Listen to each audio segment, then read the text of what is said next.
डर डर ही है जो हमें पीछे खींचता है।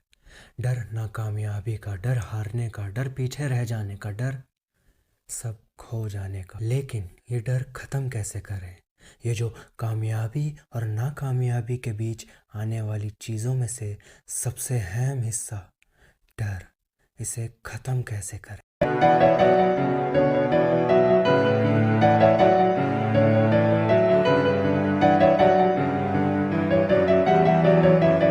जैसा डर के बारे में अभी सुना, ये डर जाए कैसे, specially when it comes to money. तो देखो, अभी से लगभग 300 साल पहले वेल्थ हुआ करती थी जमीन, फिर फैक्ट्रीज और प्रोडक्शन, और अब वेल्थ इज इन इंफॉर्मेशन। और आज के टाइम में इंफॉर्मेशन लाइट की स्पीड से घूमती है, लेकिन इससे हमारा क्या लेना देना। तो अब एक प्रॉब्लम के बारे में बताता हूँ। जैसे जैसे वेल्थ चेंज हुई, क्या हमारा तरीका चेंज हुआ?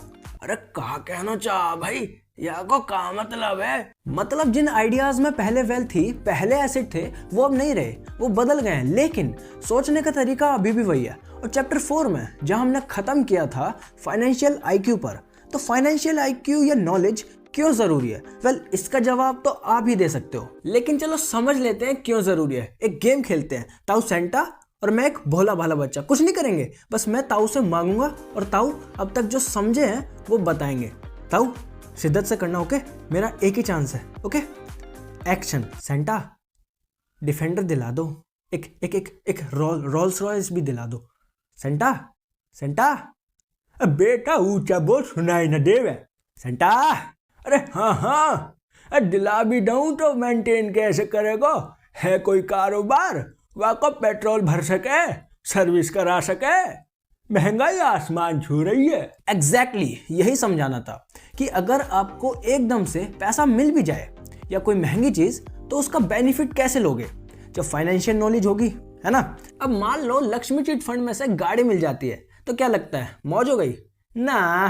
अरे बेटा मौज तो हो ही गई, 4 पहिया की गाड़ी मिल गई फ्री में, या में का दिक्कत है? दिक्कत कुछ नहीं, बस अब खर्चे बढ़ गए बेवजह। हाँ, अगर फाइनेंशियल आईक्यू है तो उस गाड़ी को रेंट पर या एसेट में बदल सकते हो, जो कि तुम्हारे खर्चे संभालेगा।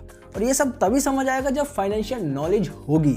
लेकिन what if I say you have most powerful asset since your birth? या you guessed it absolutely correct, your mind.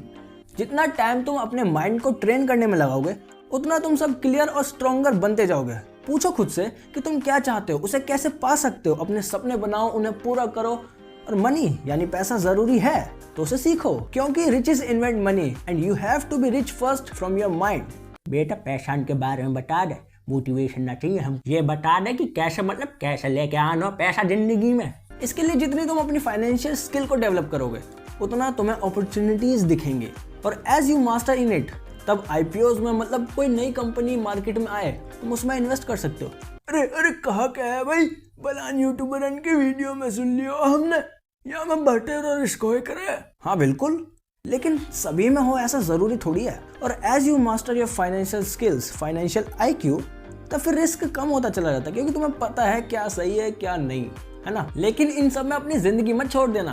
अरे एक कोई जिंदगी पाई है यार, जिन्हें नहीं सड़ो पैसा चाहिए तब बनाने मांगे, अपनी जिंदगी नहीं छड़ना। पर अब पैसों की बात आ ही गई है तो पता ही दो कैसे होगा। उसके लिए देखो, 2 तरह के इन्वेस्टर होते हैं। पहला बहुत कॉमन टाइप, जो कि करते हैं पैकेज्ड इन्वेस्टमेंट, जैसे कोई रिटेल आउटलेट या रियल एस्टेट कंपनी या स्टॉक ब्रोकर या फाइनेंशियल प्लानर, या वो खुद कुछ खरीद लेते हैं जैसे स्टॉक, बॉन्ड या फिर म्यूचुअल फंड्स। दूसरा उस तरह के लोग हु क्रिएट्स इन्वेस्टमेंट, जो कि डील्स एंड अपॉर्चुनिटीज को असेंबल करते हैं, एक साथ लेकर के आते हैं, जो कि जानते हैं, या ये कहूँ अपनी फाइनेंशियल आईक्यू को डेवलप करके सीखा है कैसे सभी अपॉर्चुनिटीज को एक साथ लाना है, या उन लोगों को जिन्हें पता है कि कैसे लाते हैं। अब सेकंड टाइप इन्वेस्टर बनने के लिए 3 मेन स्किल डेवलप करनी होगी। पहला, find an opportunity that everyone else missed, मतलब तुम्हें ये देखना पड़ेगा कि और लोग क्या मिस कर रहे हैं जिससे तुम उसका फायदा उठा सकते हो। अब उसके लिए हाँ बेटा आगे बता, यहाँ के नहीं कहा। हाँ इसके लिए क्या? अरे मैं भी तो वही बोले करूँ। Spend time with yourself, sit under the sky with blue dust and blurred weather, और in a dark heaven with sparking stars and gorgeous glowing pretty woman. और इन सारी चीजों को सोचो, सवाल और जवाब दोनों यही तुम्हारे पास है, बस नजरिया चाहिए। दूसरा, रेज मनी, बेटा तो बढ़िया माहौल बन गया, कहाँ से ले आया तू बाकी की चीजें? हाँ, अब रेज मनी एक और स्किल जिसे तुम्हें डेवलप करना पड़ेगा, क्योंकि बैंक हर बार लोन नहीं देता और भी बहुत चीजें होती हैं। तो जब तुम्हें कोई अपॉर्चुनिटी दिखे तो तुम्हारे पास पैसा भी तो होना चाहिए, उसके लिए तुम्हें रेज मनी आनी चाहिए। Don't let lack of money miss the opportunity. अगर टाइप 2 इन्वेस्टर बनना है तो ये चीज सीखनी पड़ेगी कि वो चीजें कैसे करें जो कि 99% लोगों को रोकती है या रोक रही है। तीसरा, ऑर्गेनाइज स्मार्ट पीपल, मतलब स्मार्ट लोगों के साथ काम करना, या जो तुमसे ज्यादा इंटेलिजेंट है उसे हायर कर लो। जब भी सलाह की जरूरत पड़े तो बेहतर से बेहतरीन सलाहकार को चुनो। अब टाइप 1 इन्वेस्टर बहुत सेफ सा लगता है कि इतनी मेहनत क्यों करनी, जितने मिल रहे हैं मिलने दो, क्यों फालतू में रिस्क लेना। यही डर जिसकी शुरुआत में मैंने बात की थी। Choice is yours always. Risk तो होगा ही, but you have to learn manage risk. अब introduction of the book rich dad poor dad, वहीं से हम ये सुनते आ रहे हैं कि don't work for money, let money work for you. Great job ताऊ। अब फाइनली नेक्स्ट चैप्टर 6 में हम ये सीखेंगे how to let money work for us. और अगर जानना चाहते हो तो पता चलेगा गेट आइडियाज के साथ।